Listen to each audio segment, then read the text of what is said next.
आहोत। हायनेक ब्लाऊज म्हणतात त्याला। हे ब्लाऊज अंगात घातल्यावर खूप छान बसतं। आता थंडीचे दिवस आहे, कॉलरचं ब्लाऊज शिवा म्हणजे अंगामध्ये थंडी तुम्हाला वाजणार नाही आणि ब्लाऊज अंगात एकदम छान आणि सोप्या पद्धतीने कटिंग आज आपण इथे बघणार आहोत। त्यासाठी इथे मी हा घडीचा पेपर घेतलेला आहे। यात आपल्याला मागचा भाग पुढचा भाग दोन्ही भाग सोबत काढायचे आहे। सुरुवातीला पॅटर्न बनवताना प्रथम उंचीचं माप घ्यायचं आहे।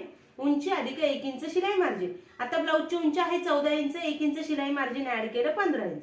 स्टँड कॉलरचा गळा म्हणजे बंद गळा, म्हणजे सगळी माप आपल्याला बोटनेक चार्टनुसार घ्यावी लागणार आहेत। आज आपण हे 40 छातीच्या मापाचं पॅटर्न बनवतोय, त्यामुळे शोल्डर घेतलं 7 इंच आणि मुंडा घ्यायचा 7 इंच। जेवढा छोटा गळा तेवढं शोल्डरचं माप मोठं घ्यायचं आहे। मुंड्याचं माप इथे 7 इंच घेतलं, हे अंतर जोडून घेतलं। त्यानंतर इथे छातीचा चौथा भाग अधिक 2 इंच शिलाई मार्जिन। आता 40 छातीचा चौथा भाग आला 10 इंच आणि त्यात आपण 2 इंच शिलाई मार्जिन ऍड केलं। हे अंतर पट्टीने जोडून घेऊया। ब्लाऊज मध्ये किचकटपणा कुठेच नाहीये, सगळं पॅटर्न सोप्या पद्धतीने शिकवलं जातं तुम्हाला। त्यानंतर मुंड्याचे आकार द्यायचे। मुंड्याचे आकार देण्यासाठी बाहेरच्या बाजूला अर्धा इंचाचं मार्किंग करायचं, आतल्या बाजूला अर्धा इंचाचं मार्किंग करायचं। म्हणजे आपण ज्यावेळेस मुंड्याचा आकार देतो, आकार देताना हात पूर्ण वरतीपर्यंत गोल नेण्याची गरज पडू नये, त्यासाठी आपण हे अंतर वाढून इथे हा आकार देऊन घेतो। त्यानंतर मागच्या मुंड्याच्या आकारासाठी या मधल्या रेषेपासून बाहेरच्या बाजूला 1 इंचाचं मार्किंग केलं आणि हा हात वळवत हा झाला मागच्या मुंड्याचा आकार।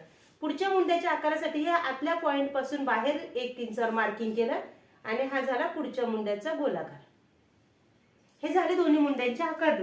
त्यानंतर इथे द्यायचं गळाखोलीचं अंतर। गळाखोली घ्यायची 4 इंच। आता पुढच्या गळ्याची उंची तुम्ही 4-4.5 इंचापर्यंत घेऊ शकता। पुढचा गळा आहे 4 इंचाचा, अर्धा इंच शिलाई मार्जिन ऍड केलं 4.5 इंच।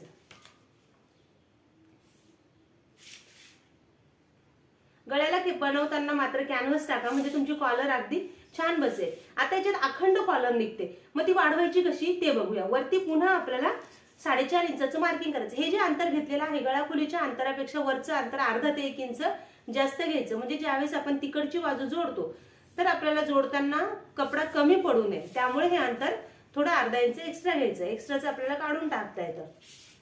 त्यानंतर हे जे 4 इंच अंतर घेतलंय त्याचा मध्य करणार 2 इंच आणि हे अंतर वरती जोडून घेणार।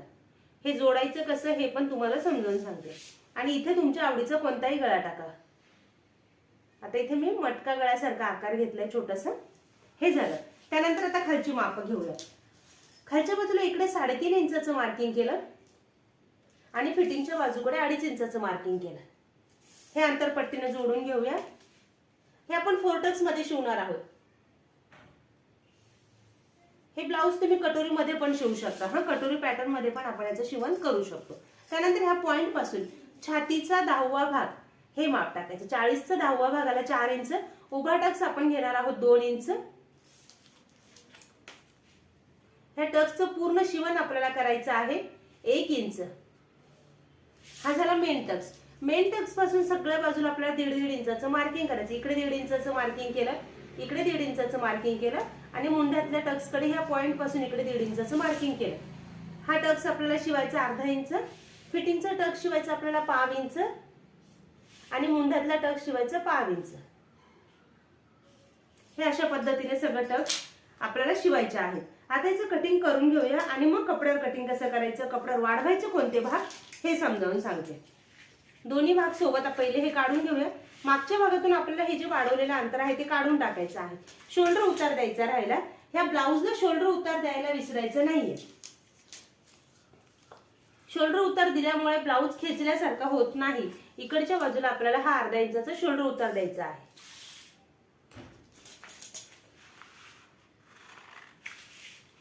नवीन बघणाऱ्यांनी जर अजून चॅनलला सबस्क्राईब केलेलं नसेल तर चॅनलला सबस्क्राईब करून नवनवीन व्हिडिओच्या अपडेटसाठी बेल आयकॉन ऑलला क्लिक करा आणि व्हिडिओला लाईक करून जास्तीत जास्त शेअर करा।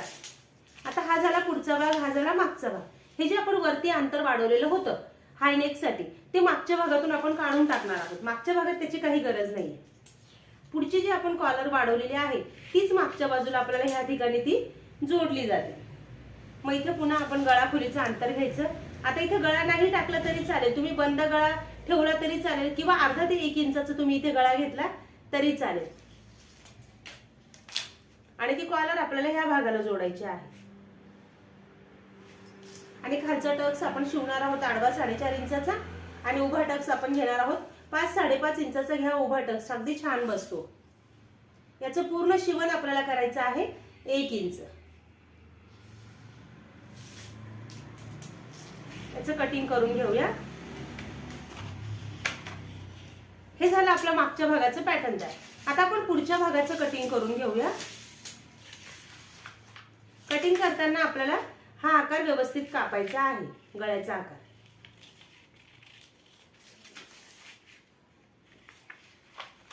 पूर्ण गळ्याला छान कॅनव्हास टाकलं ना, गळा अगदी कॉलर एकदम कडक बसते छान. योगपट्टी काढून टाकूया.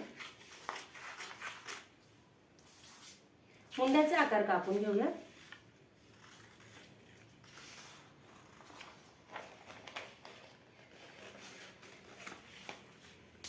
हे झालं आपलं पॅटर्न आखून.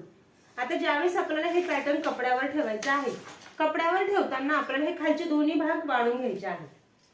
ही बाजू आणि ही बाजू शिवण्यासाठी जेवढा कपडा लागणार आहे 1/2 ते अर्धा इंच तेवढा वाढून घ्यायचा आहे. जर आपण वाढवला नाही, शिवल्यानंतर हा भाग असा होणार, मग ज्यावेळेस आपण मागचा आणि पुढच्या भागाचं फिटिंग करणार, फिटिंग करताना हे भाग तंतोतंत मॅच होणार नाही, असा अर्धा 1 इंचाचा फरक पडेल. तसा पडू नये, त्यामुळे आपल्याला हे दोन्ही भाग शिवण्यासाठी लागणारा जेवढा कपडा आहे तेवढं वाढून घ्यायचं आहे. आणि ह्या ब्लाऊजला तुम्ही तुमच्या आवडीची कोणत्याही प्रकारची बाही लावू शकता. सर्व प्रकारच्या बाह्यांचे व्हिडिओ आपल्या युट्यूबला अपलोड आहेत, त्यानुसार तुम्ही ब्लाऊजला बाही लावा आणि सुंदर असं ब्लाऊज शिवा. धन्यवाद.